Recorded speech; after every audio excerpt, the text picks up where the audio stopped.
வாங்க முள்ளிக்காய் பறிச்சுக்கலாங்க. இதுதான் முள்ளிக்காய். பாருங்க, முள்ளிக்காயை ஃபஸ்ட்டு மேலே இருக்க முள்ளை நல்லா கட் பண்ணி எடுத்துட்டு, அப்புறம் கத்திரிக்காய் கட் பண்ணுற மாதிரி 4ஆக கட் பண்ணிவிடுங்க. கட் பண்ணி உள்ளே இருக்க விதையெல்லாம் புழிஞ்சி எடுத்துட்டு போட்டு நல்லா அலசி வச்சுக்கணுங்களே. இப்போ ரெடி பண்ணியாச்சுங்க. இப்போ செய்முறை, முள்ளிக்காய் குழம்பு செய்முறை எப்படின்னு பார்க்கலாம் வாங்க. பாருங்கள், நான் ஸ்டவ் ஆன் பண்ணிட்டேன். மண் சட்டி தாங்க வச்சுருக்கேன். நல்லா ஹீட் ஆகிடுச்சு. இப்போ நம்ம குழம்புக்கு தேவையான எண்ணெய் ஊற்றிக்கலாங்க. நான் இன்றைக்கி நல்லெண்ணெய் தாங்க விடுறேன்.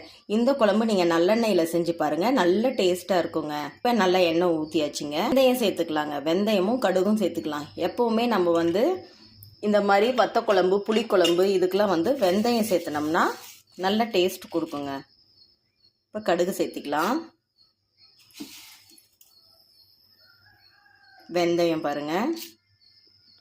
பாருங்க வெந்தயம் கடுகு நல்லா பொரிஞ்சிச்சிங்க. இப்போ நான் பூண்டு சின்ன சின்னதாக அரிஞ்சு வச்சுருக்கேங்க. ஒரு 10 பல் பூண்டு சேர்த்துக்கலாங்க. கருவேப்பிலையும் சேர்த்துக்கலாங்க. பாருங்கள், இப்போ வெங்காயம் நல்லா வதங்கிடுச்சிங்க. நான் 2 தக்காளி, ஒரு மீடியம் சைஸ் தக்காளி 2 தக்காளியை நல்லா கிரைண்ட் பண்ணி எடுத்துருக்கேங்க மிக்சி ஜாரில். இப்போ இதை ஆட் பண்ணிக்கலாம். ஆட் பண்ணி தக்காளி வேகிற வரைக்கும் நல்லா கிளறி விடலாங்க. பாருங்கள், தக்காளி நல்லா வதங்கி எண்ணெய் பிரிஞ்சு வந்துருச்சுங்க. இந்த ஸ்டேஜில் நம்ம மஞ்சத்தூள் கொஞ்சம் சேர்த்திக்கலாம். இப்போ நம்ம அலசி வச்சுருக்க முள்ளிக்காயை ஆட் பண்ணிக்கலாங்க. இங்கே பாருங்கள்,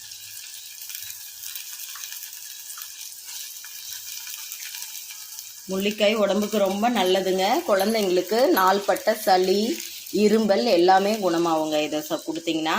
பாருங்கள், கல்லுப்பு சேர்த்திக்கிறேன். நிறைய மருத்துவ குணம் இருக்குங்க முள்ளிக்காயில். அதனால் உங்களுக்கு கிடைச்சா, இது மார்க்கெட்டில் கிடைக்காதுங்க இந்த காய். உங்களுக்கு வேறு எங்கேயாவது கிடைச்சிச்சின்னா காட்டில் வேறு யாராவது கொடுத்தாங்கன்னா கூட நீங்கள் இந்த காயை கண்டிப்பாக வாங்கி செஞ்சு குழந்தைங்களுக்கு கொடுங்க. பெரியவங்களுக்கும் ரொம்ப நல்லதுங்க. இந்த சுவாச ப்ராப்ளம் இருக்கிறவங்க, ஆஸ்துமா பிரச்சனை இருக்கிறவங்க, அவங்களுக்குலாம் இந்த காயை தொடர்ந்து நம்ம செஞ்சு கொடுத்தோம்னா அந்த பிரச்சனையிலேருந்து அவங்களுக்கு சொல்யூஷன் கிடைக்கும்னு சொல்கிறாங்க. கண்டிப்பாக ட்ரை பண்ணி பாருங்கள். பாருங்கள், நல்லா இப்போ முள்ளிக்காய் இதில் நல்லா வேகட்டுங்க தக்காளி கூட. பாருங்கள், இப்போ நல்லா முள்ளிக்காய் இந்த தக்காளி கூட நல்லா ஸ்ப்ரெட் ஆகி வந்திருக்குங்க. மிளகாய்த்தூள் நான் 1 ஸ்பூன் ஆட் பண்ணுறேங்க. அடுத்தது நம்ம மல்லித்தூள் ஆட் பண்ணிக்கலாம். நான் 2 ஸ்பூன் மல்லித்தூள் போட்டிருக்கேங்க. ஓகேங்களா? இப்போ நல்லா இந்த தூள் மிக்ஸ் ஆகட்டுங்க. முள்ளிக்காய் உங்களுக்கு பார்க்குறதுக்கு கண்டங்கத்திரி மாதிரி தாங்க இருக்கும். ஆனால் இது கண்டங்கத்திரி கிடையாதுங்க. கண்டங்கத்திரி ரகத்தை சேர்ந்ததுங்க. அந்த வகையை சேர்ந்தது தான் இந்த முள்ளிக்காய். சரிங்களா?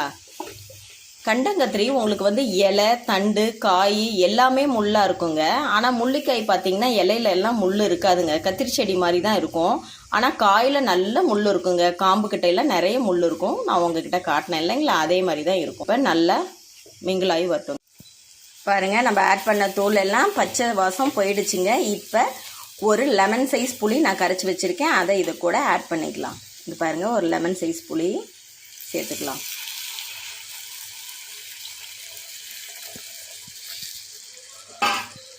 இப்போ நல்லா மிக்ஸ் பண்ணி வச்சுட்டு மூடி போட்டு நல்லா சிம்மிலேயே கொதிக்க விடுங்க. ஓகேங்களா? பாருங்கள், எல்லாம் நல்லா மிக்ஸ் பண்ணியாச்சுங்க. இப்போ இன்னும் வாட்டர் கொஞ்சம் வேணும்னா நம்ம ஆட் பண்ணிக்கலாங்க. நான் கொஞ்சம் ஆட் பண்ணிக்கிறேன்.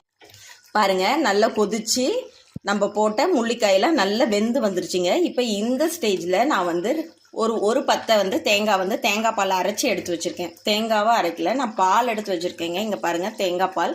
இதை ஆட் பண்ணிக்கலாங்க. நம்ம தேங்காய் பால் ஆட் பண்ணி ரொம்ப நேரம் கொதி விட வேணாங்க. ஒரு 3 நிமிஷம்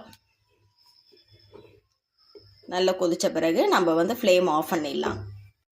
பாருங்கள், குழம்பு நல்லா தேங்காய் பால் கொதிச்சிருச்சிங்க. இப்போ இந்த ஸ்டேஜில் நம்ம ஆஃப் பண்ணிடலாங்க. பாருங்கள், நான் ஆஃப் பண்ண பிறகும் நல்லா கொதிச்சிட்ருக்குங்க குழம்பு. சட்டியில் வச்சோன்னா அந்த சட்டி சூட்லேயே பாருங்கள் குழம்பு இன்னும் ஒரு 5 மினிட்ஸ்க்கு இப்படியே கொதிச்சிட்டே தாங்க இருக்கும். பாருங்க, அதிக மருத்துவ குணம் நிறைந்த முள்ளிக்காய் குழம்பு ரெடிங்க. வீடியோ பிடிச்சிருந்தா லைக் பண்ணுங்க, ஷேர் பண்ணுங்க, மறக்காம சப்ஸ்கிரைப் பண்ணுங்க. தேங்க்யூ.